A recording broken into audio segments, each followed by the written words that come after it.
Because you have your own studio, the Soundlab. Yeah, Millencolin owns it now. Okay. But I started that with a friend. Okay. 11 years ago. And you have like Eric does the designs for the band. I heard. So you have like pretty much a fixed role. Everyone has his own role, which can be used to construct the image of the band or the sound of the band. Because you do the recordings in the studio, in the Soundlab studios. I mean, I've done a lot of work there, but nowadays I don't do that much anymore. Just because, I mean, when you tour and you do music all the time, it's not that. It's kind of boring to go into the studio when you have your time off. But I mean, we recorded the new album in our own studio, Soundlab. Okay.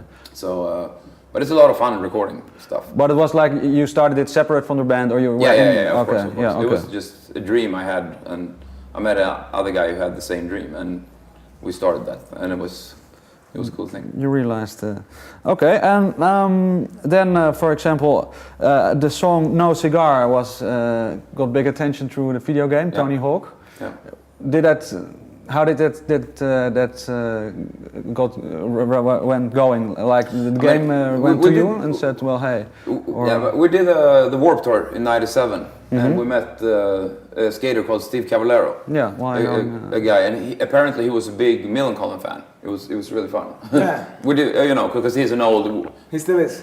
Yeah, he still is. But he was a guy that we've seen on skateboard videos and stuff forever, and he showed up on a gig in San Francisco and. Was a huge fan. We were really stoked, and he knows Tony Hawk. And when they were supposed to do the sequel to the first Tony Hawk game, Steve Caballero was in the game, and we just asked him if we could ask Tony, and he thought it was a great idea, and so it went, and it was a really cool thing. It was a big thing. Yeah, okay. and we did. Yeah, it was a really cool thing. I think it was bigger than we realized. Yeah. I mean, we're in this game, cool, but we never thought.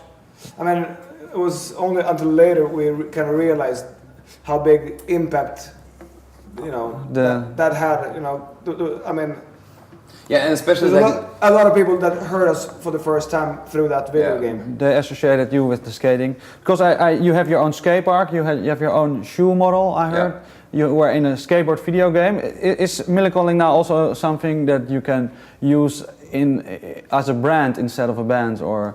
A little maybe. I mean, but it's still Millencolin is all about music, for us. But it's a cool thing that we had our own shoe. Okay. Of course, I mean, because of course it is, and it's a great thing,